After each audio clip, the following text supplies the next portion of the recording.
4 books we're reading over and over and over and over again. Welcome to Bookish.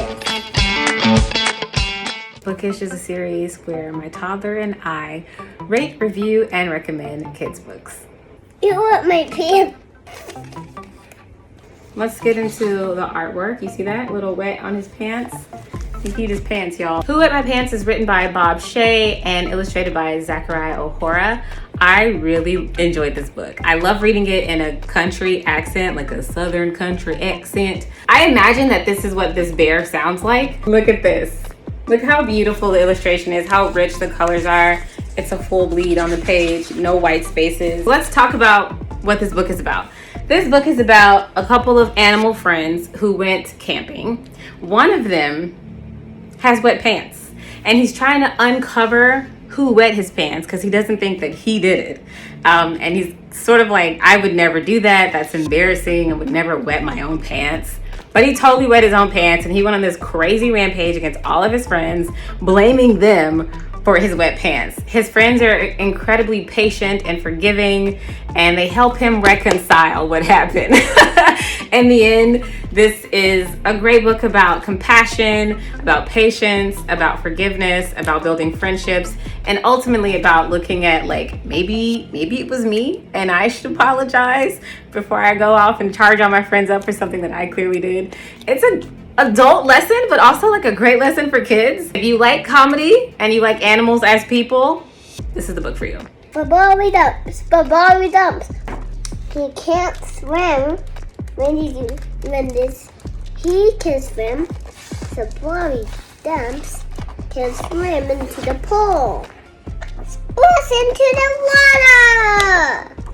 This book is called Jabari Jumps. It's one of the 4 books we've been reading over and over and over again. Jace really loves this one. It's about a little boy named Jabari who is trying to work up the courage to take a big splash into a swimming pool. This is written and illustrated by Gaia Cornwall. This is little Jabari. This is our favorite page. We like to go splash together. I think we've all been there as kids where we're excited to try something new that seems really fun, but we get a little fearful and discouraged. And you just need that little bit of encouragement and push and belief in yourself to do something that you didn't think you could do. And I like the idea of teaching that to Jay. We like this book so much after borrowing it from the public library that we went to go buy the 2nd book in this series called Jabari Trys. So let's talk about that. Jabari Trys. When upon a time, you the little were the boys, the boy tried and tried. So Jabari Jumps is more about building the courage to do something that might be exciting but also a little bit scary to you. Jabari Trys is about building partnerships, friendships, relationships to collaborate and work well with other people. So Jabari is trying to launch a rocket and it's taking him a long time to get there. He's tried 1, 2, 3, 4 times and it's not working. And in this book, Jabari gets very frustrated about that. The point of the book is that, you might need someone to help you. Don't give up.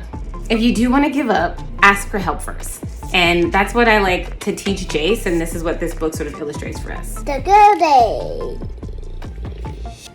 Okay, the last of our 4 books we're reading over and over and over again. I know you guys have probably seen this book because it's pretty popular. It is actually from the creator of The Bad Seed. It's called The Good Egg, and it is by Jabari John and Pete Oswald. The Good Egg is about this beautiful little egg who is sort of surrounded by chaos. I like to read this book in sort of a British accent. I don't know why. It's just something I like to do.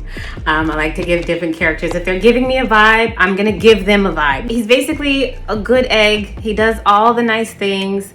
He's super sweet. He'll water your garden. He'll help you with your groceries. He's always been good. However, you get a dozen eggs in a carton. And so he's one of 12 eggs. The other 11 eggs are they're kind of wild, They're kind of like multiple personalities. And this really bothers the good egg. He's like getting very upset about it. He's like, yo, every time something goes down, it's because of y'all. After a while, the good egg decides to leave. He's cracked up. He's exhausted. He's like, yo, I'm going to go find myself. I can't be around these 11 people who don't want to get their life together and do the right things and do the good things and be like me. So he runs off escapes to find himself. This is him at a spa. He went to a retreat. He's out here like, yo, I need to be around these other people. I'm gonna like discover who I am as a person. But that gets lonely. Being right all the time, being the perfect person, trying to make other people fit your mold or like make them into who you want them to be is exhausting. He realized, yo, I'm very lonely. And so maybe if I want to hang out with the 11 other people in my carton, maybe I can be a little less worried, a little less frustrated by others' actions. Maybe I don't have to take all those things and internalize them. Maybe I can live with 11 other eggs and we can all live happily. These books have really wonderful messages and great illustrations, great stories, and I think that's why we keep reading them over and over and why we love them so much. Okay, so thanks for watching Bookish. I really hope that you guys enjoyed this series. If you're interested in any of these books, I will link them in my Amazon shop, and you can check out that link in my bio. Next time, we're going to be talking about 4 children's books that are great for affirmation. Thank you for watching.